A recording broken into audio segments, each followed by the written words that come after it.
हरि ओम नमो भगवते वासुदेवाय। श्री ओम नमो भगवते वासुदेवाय।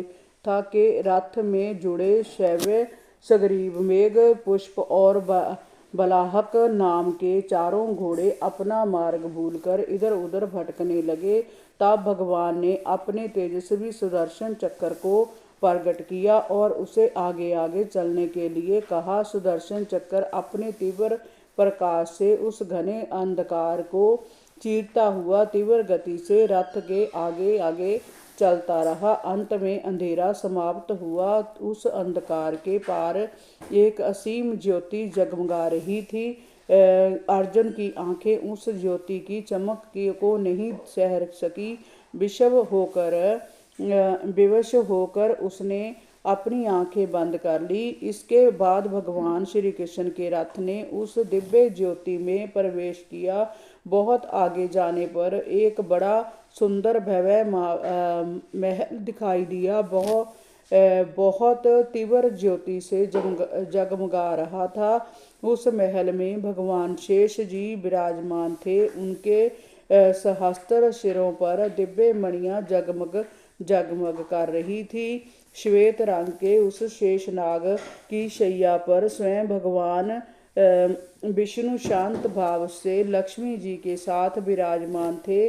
पीताम्बरधारी भगवान के मेघ सुदर्शन श्यामल शरीर की आभा को देखकर अर्जुन हतप्रभ रह गया। वह भगवान श्री कृष्ण के ही प्रतिरूप थे। परीक्षित भगवान श्री कृष्ण और अर्जुन ने उन्हें नमन किया और हाथ जोड़कर वह खड़े हो गए। भगवान विष्णु ने मंद मंद मुस्कुराते हुए मधुर और गंभीर वाणी से कहा, कृष्ण अर्जुन, मैंने तुम दोनों को देखने के लिए ही ब्राह्मण के बालकों को जहाँ बुलाया था, वह सब मेरी लीला थी। तुम दोनों ने धर्म की रक्षा के लिए मेरी कलाओं के साथ पृथ्वी पर अवतार लिया है। पृथ्वी के भार स्वरूप दैत्यों का संहार करके तुम शीघ्र से शीघ्र मेरे पास लौट आओ।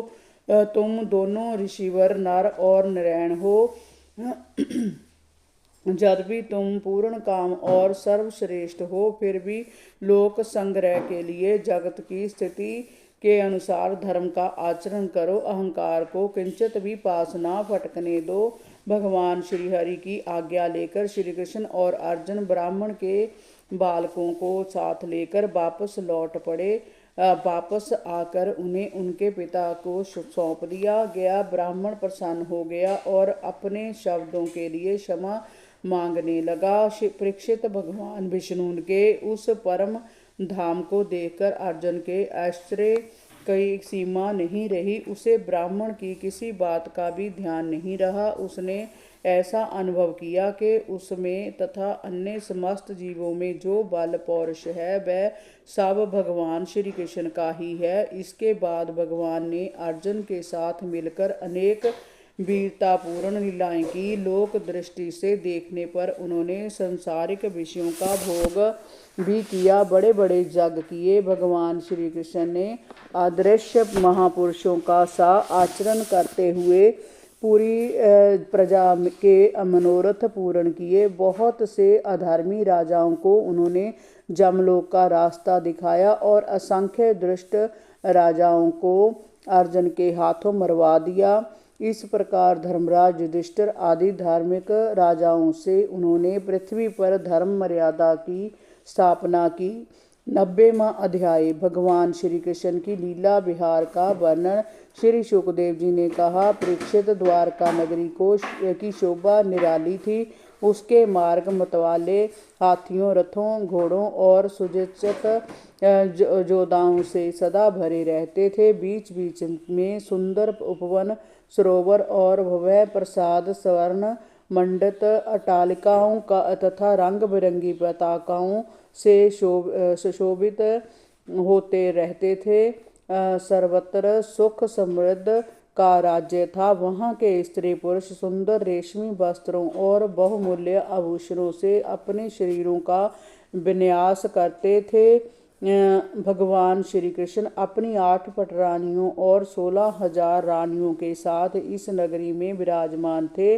उनकी जितनी रानियां थीं वह उतने ही रूपों में उनके साथ रहते थे, उन्हें तरह तरह के मधुर वचनों से प्रसन्न रखते थे और उनके साथ विहार करते थे। सुंदर सुंदर पक्षी उनके महलों में चहचहाते रहते थे। फूलों की सुगंध से मंदमस्त होकर भौरे उन पर गुंजार करते रहते थे। जब कभी उनकी रानियां भगवान श्री कृष्ण के साथ जल विहार करती तब वह उन्हें अपनी बाहों में भर लेते और उनकी रानियां उनके शरीर पर केसर मिश्रित अंगराग मलने लगती। गंधर्व उनके यश का गान करते और सुत मागध तथा बंदी जन बड़े आनंद से ढोल नगाड़े मृदंग और वीणा के समुद्र स्वर छेड़ते।